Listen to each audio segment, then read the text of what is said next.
This is simply for educational purposes, but a lot of people are asking about Rick Simpson oil.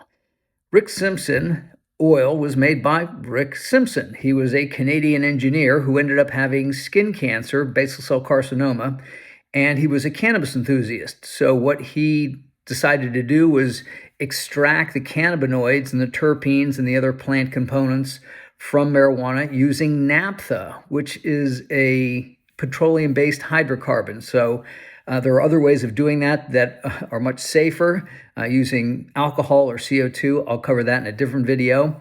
But Rick Simpson oil is nothing more than unrefined, extremely thick hash oil.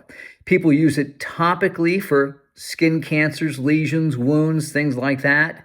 They also take it orally for cancer, pain, inflammation, things of that nature. You have to understand that when it says Rick Simpson oil, it's not pourable. They usually dispense that in a syringe, so it's very, very thick.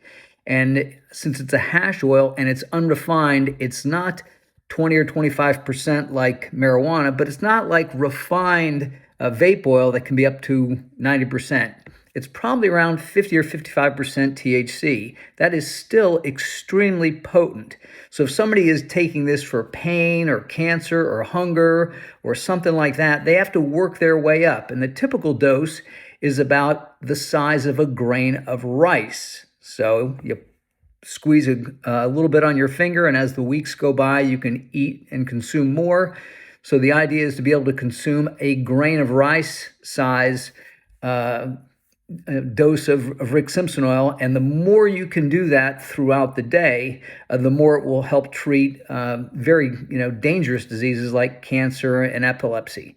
So I hope that helps you have a better understanding of Rick Simpson oil. If you're buying Rick Simpson oil from a dispensary, check number one, where did they make it, how did they make it, and what the potency of it is. Because Rick Simpson oil shouldn't be 10 or 15 or 20%, but it shouldn't be 90% either.